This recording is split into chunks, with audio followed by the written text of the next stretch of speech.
I need to pop a little bit of fuel in my bike and probably have a coffee and a sausage roll or something, and the main thing I need to do is get away from the depressing TV news. Now fuel, I should be able to just ride straight up to a pump and fill it up, because all the muppets who are panic buying have stopped panic buying, because it suddenly dawned on them that we're actually not running out of fuel at all. But they're saying on the news that they think we're going to run out of turkeys and cranberry jelly and toys for the kids and this, that and everything else besides for Christmas. And I think we're going to run out of anything if people are sensible and they don't go bloody queuing up and panic buying.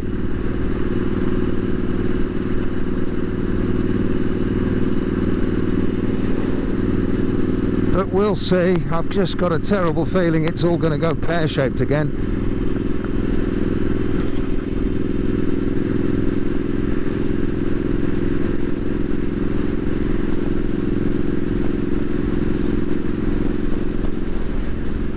So my way of getting away from all of that bullshit is get out on the bike. Now it's a little bit cloudy, as you can see, and a bit cooler.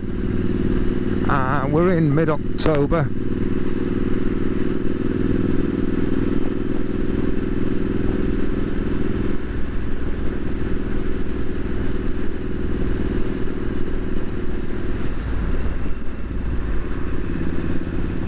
But that doesn't put me off.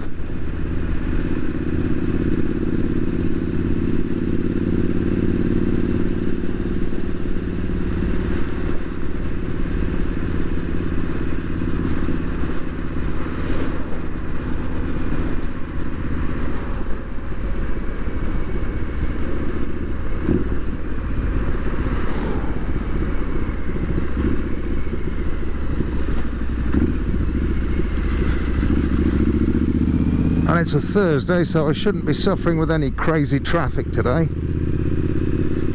Famous last words.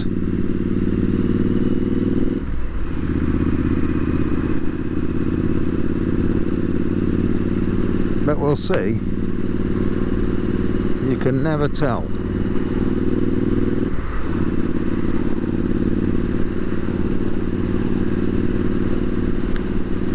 I got about a quarter of a tank, maybe a touch over at the moment, so I think I might do the coffee first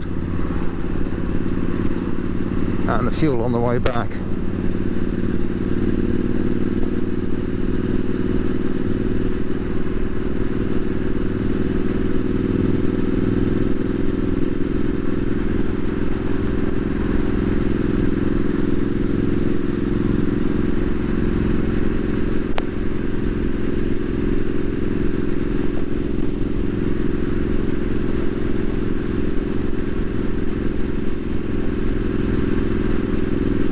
Something that has been quiet on the news, which is an absolute blessing, is the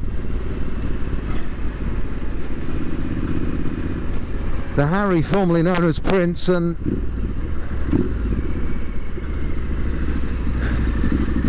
his fame-grabbing missus. I mean, that's quite nice when they're not on the news, I'll be honest.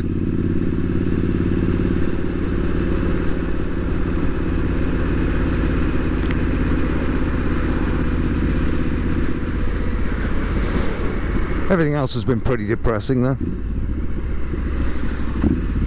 I think news channels should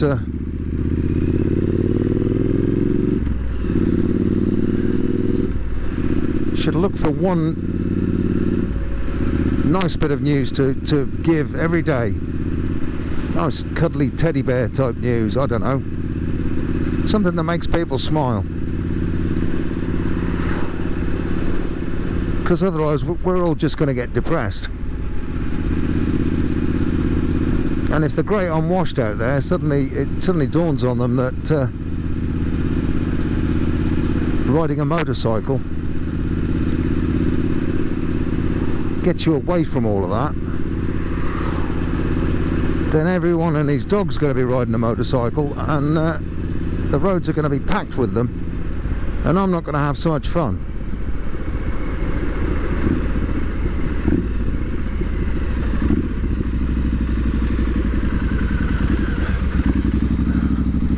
No, actually there's quite a few people that do ride bikes now.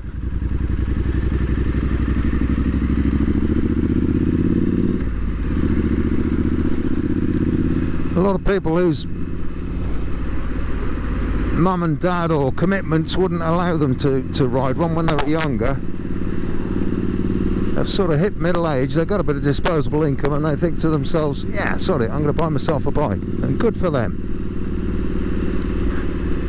It's kind of the other way around with me. I rode schoolboy motocross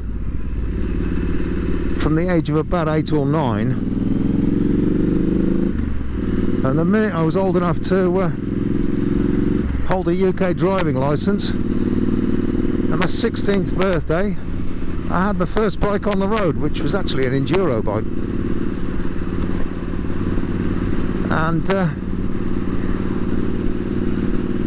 I've owned and ridden them since. I mean, I do own a car, which I generally have to use for work because I carry a lot of tools and crap around with me.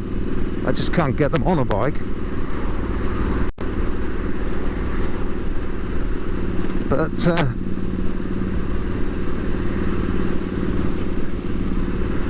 occasionally I'll still go to work on a bike, and I use them for pleasure. I use them to get away from it all.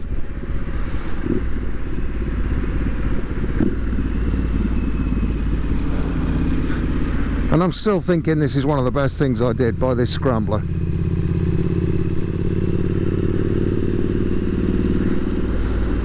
If I did massive distance, it probably wouldn't be so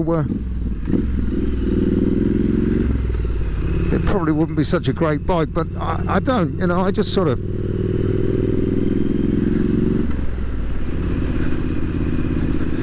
largely do fairly local journeys, but sometimes I shoot off over to the Welsh coast, which is less than 100 miles away, so I don't do massive journeys, and it's only for the day as well. Just blow the cobwebs away kind of a day. So today's a double excuse. Put some fuel in it, and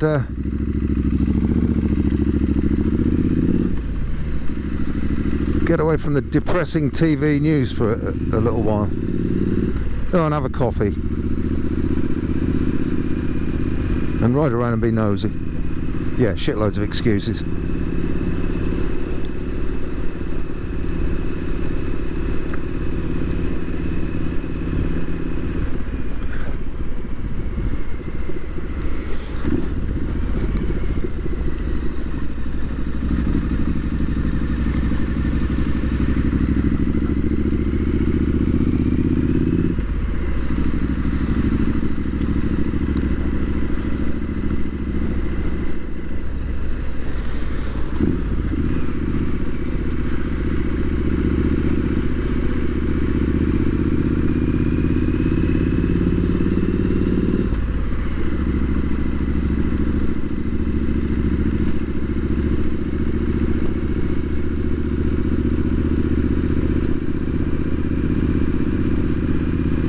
So I've owned this bike for 6 months now,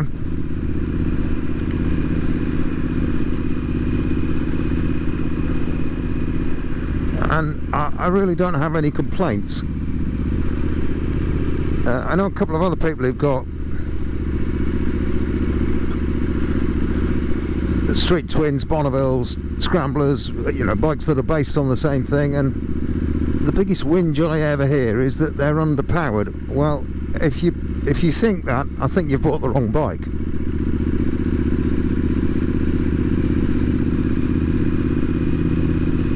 Because they never were, and they're never going to be. super powerful rocket ships.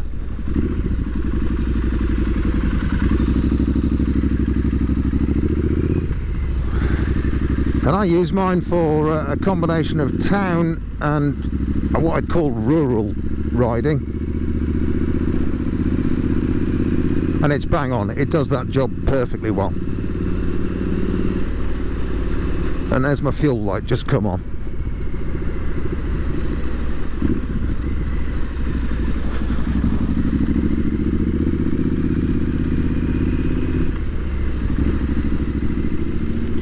No idea how much range I've got when the fuel light comes on. I've got 2 bars on the fuel gauge. I don't even know what that means.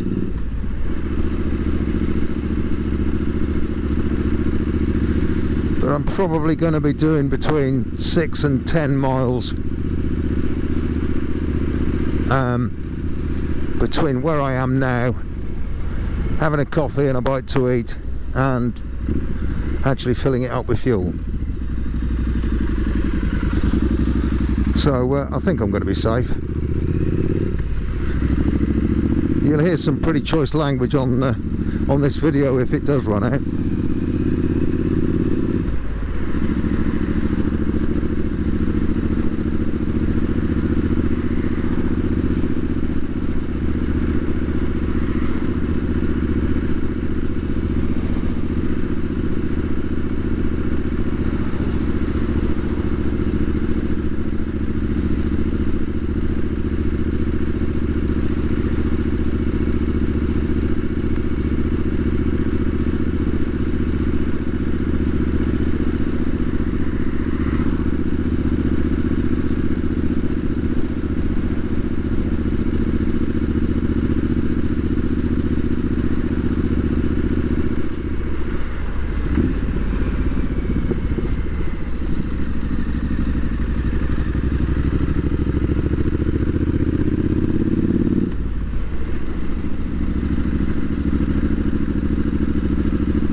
Long time since I last came up this road, and it didn't used to have speed bumps on it, so that nearly caught me out. At least they're the ones I can slot in between.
That's still my only criticism of this bike. Not all the time, but sometimes when I use the indicators, I do click the main beam switch.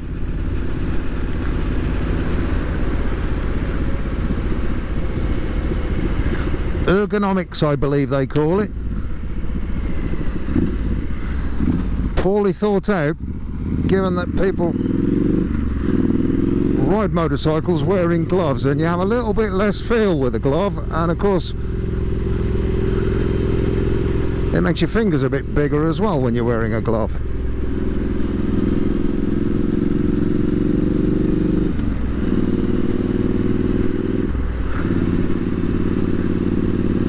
And I just did it back then, and occasionally I'll click the thing onto main beam. At least the